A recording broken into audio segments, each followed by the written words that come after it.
temos aqui perguntas de alguns clientes para você. Vamos lá? Vamos lá? A primeira pergunta vem de Tomás, da Central das Baterias de Recife. Para o nosso segmento, loja de bateria, qual seria o melhor regime tributário?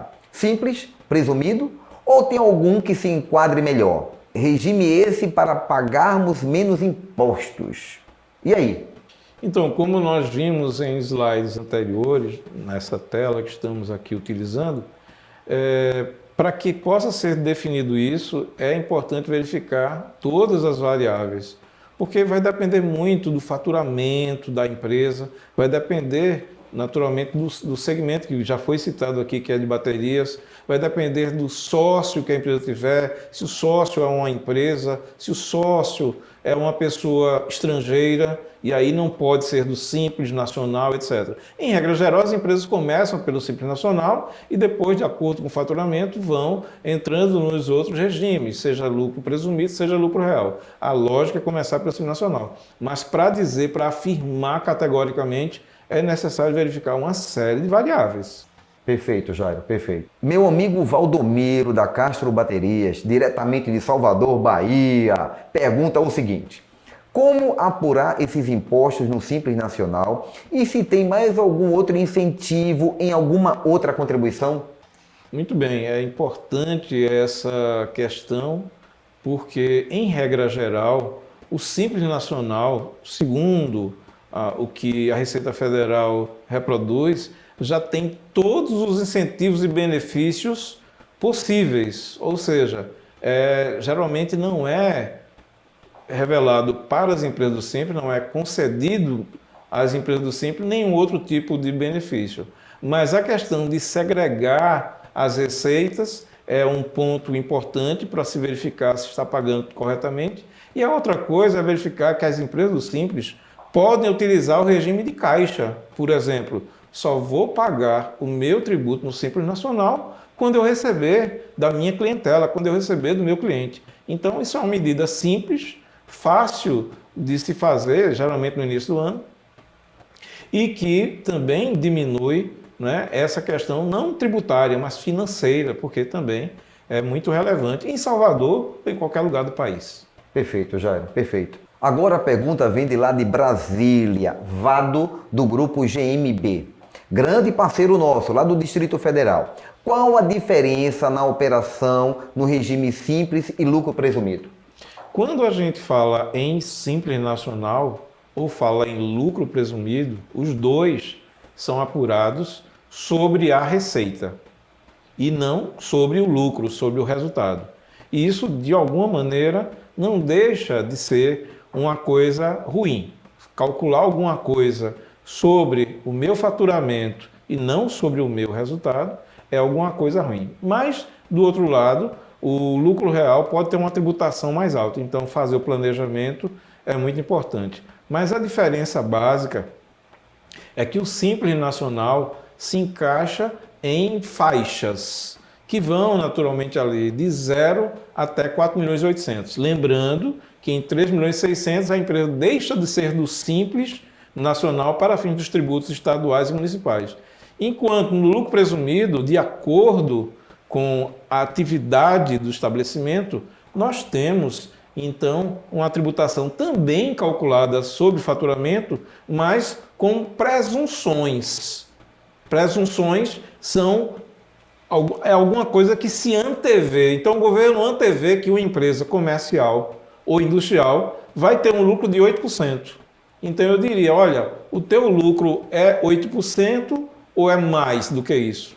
Ah, o meu lucro é mais do que 8%. Eu digo, então pode ser que o presumido seja um bom lugar para você, grosseiramente falando. Então essas observações são importantes. Mas se a pessoa disser, não, o meu lucro é 2%, meu lucro é 1%, eu não tenho essa margem toda aqui, vamos então fazer as contas, pode ser melhor para o lucro real.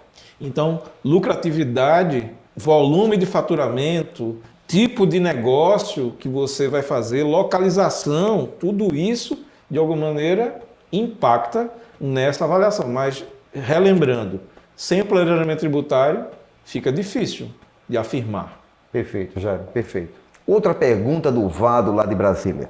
Baterias estacionárias de uso não automotivo é ou não é sujeito à substituição tributária no Distrito Federal? Olha, as baterias estacionárias, elas não são sujeitas ao ICMS substituto. Vamos entender por quê.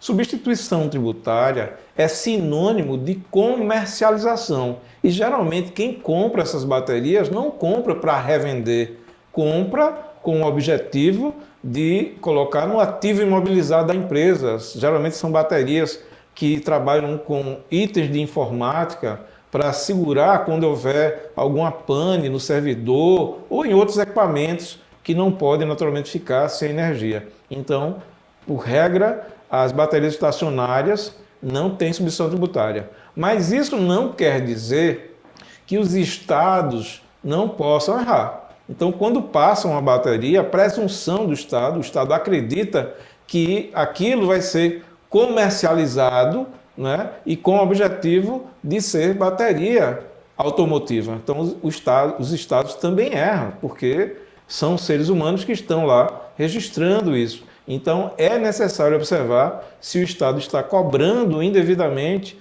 o que a gente chama do ICMS antecipado sem substituição, conhecido por algumas empresas como o ICMS Fronteira, o Estado da Paraíba tem o ICMS garantido. Então, cada um Estado dá um nome bonito para esse ICMS que é cobrado na fronteira dos estados. E é necessário, então, observar se isso está sendo cobrado, se está sendo cobrado corretamente, porque não é para ter substituição tributária nas baterias estacionárias. Perfeito, Jairo, perfeito. Agora a pergunta vem lá do sul, do meu amigo e grande colega, grande parceiro, Fúvio, da Fama Auto Center, diretamente de Floripa. Pago imposto quando compro e quando vendo? Sim, o que acontece é que o ICMS é um tributo não cumulativo, é um tributo que deve ser cobrado ao consumidor final. E como se constitui uma conta corrente, eu vou pagar imposto na hora em que eu compro, vou abater esse imposto na hora que eu vendo e vou recolher isso em nome do consumidor final. É interessante quando a gente faz uma analogia com o imposto de renda, porque o imposto de renda, o Leão, a Receita Federal, consegue chegar diretamente a cada um de nós. Cada um de nós que tem um CPF, a Receita Federal consegue chegar na sua casa, chegar no seu endereço. Já o ICMS, a Receita Estadual não tem braço suficiente para chegar em cada endereço. Então, apesar de ser cobrado da sua empresa, ele é pago ao consumidor final. Mas é necessário saber fazer essa conta para que todo o tributo indireto seja cobrado ao consumidor final. Se você não fizer essa conta bem feita, você pode assumir uma parte dessa carga tributária cobrada ao consumidor final. Mas não é somente cobrar, é cobrar e receber. Porque se você vender, você tiver inadimplência, em última análise, é você também que vai assumir essa carga. Então, ficaria melhor dizer assim, é cobrado o ICMS dentro do valor da compra e é cobrado o ICMS dentro do valor da venda. Mas toda essa carga tributária é transferida para o consumidor final. Mas precisa ser bem feito, senão a gente não consegue transferir ou não consegue transferir corretamente. Outra pergunta do Sul, vem lá do Rio Grande do Sul, Marco da empresa Baterias Moinhos de Porto Alegre. Estou no Simples. Como faço para descontar os impostos que já foram pagos pela distribuidora e fábrica, como ICMS, PIS e COFINS? Muito boa pergunta e nos ajuda, né, a reforçar aquela questão da segregação das receitas. Se eu tiver um sistema que classifique corretamente os NCMs, se eu tiver um registro adequadamente das notas fiscais, se eu tiver uma contabilidade que entende a necessidade de fazer o cálculo separado, segregado de cada receita, e a bateria precisa ser feita, como a gente já comentou aqui, a segregação em relação ao ICMS substituto, em relação ao PIS e COFINS, se isso não for preenchido corretamente para informações da Receita Federal, a empresa pode pagar mais. Então, o conselho que eu dou é, senta com o teu contador, explica que você tem a necessidade de fazer essas verificações e que ele precisa ajudar nisso, e também na hora de pagar, pede ao teu contador memória de cálculo para você entender. Não é somente receber a guia e fazer o pagamento. Pede ao contador que explique aquela guia para que você tenha certeza que não está pagando em duplicidade, para que você tenha certeza que não está pagando a mais. Então, o contador trabalha mais para quem pergunta mais, para quem pede mais, e não para quem paga mais. Então, chama o teu contador, pergunta se vale do conhecimento técnico desses profissionais, porque você vai mais longe. Muito bom, muito importante essa sua observação, muito importante. Outra pergunta do Marco, lá de Porto Alegre. Sou obrigado a emitir cupom fiscal? Posso fazer apenas o DANF? Emitindo o DANF, não sou obrigado a emitir a TEF? O que acontece é que essa questão é regulamentada por cada estado. E hoje, nas operações que se faz para consumidor final, você pode emitir os cupons fiscais eletrônicos. E na hora em que você emite os cupons fiscais eletrônicos, o fisco já tem acesso àquela informação do que foi vendido, quanto foi calculado de tributo, etc. Só que você não é obrigado a declarar no cupom fiscal a quem você vendeu, a não ser que essa venda ultrapasse um valor determinado pelo Estado. Tem Estado que esse valor é R$1.000, tem Estado que esse valor é R$5.000. Então, dependendo do seu Estado, você vai ter, olha, todo cupom fiscal que sai daqui com um valor maior que R$1.000, eu vou ter que identificar a pessoa, vou ter que colocar o CPF da pessoa nesse cupom fiscal. E alguns tipos de mercadorias são obrigatórios, né, emitir a nota fiscal. Por exemplo, as empresas que revendem veículos, mesmo que ela revenda também autopeças, ela é obrigada a emitir sempre notas fiscais e não cupons fiscais.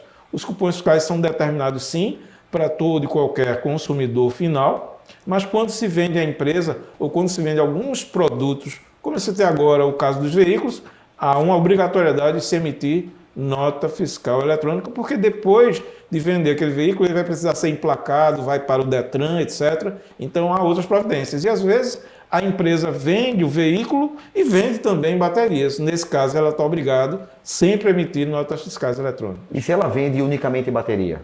Se ela vende unicamente baterias, inicialmente só precisaria emitir cupons fiscais eletrônicos.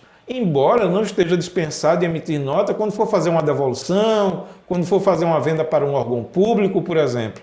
Então, o ideal é ter esses dois chancelados e pronto para usar. Mas vai usar 99% dos casos para as vendas ao consumidor final, o cupom fiscal eletrônico. Perfeito. A nota fiscal de venda a consumidor final, que muita gente chama de cupom fiscal eletrônico. Perfeito, perfeito. Jairo, muito obrigado pela participação aqui com a gente. Adorei conhecer um pouco sobre esse assunto tão relevante e tão importante para os negócios dos nossos parceiros, dos nossos clientes. Um tema importantíssimo, tudo que você colocou aí.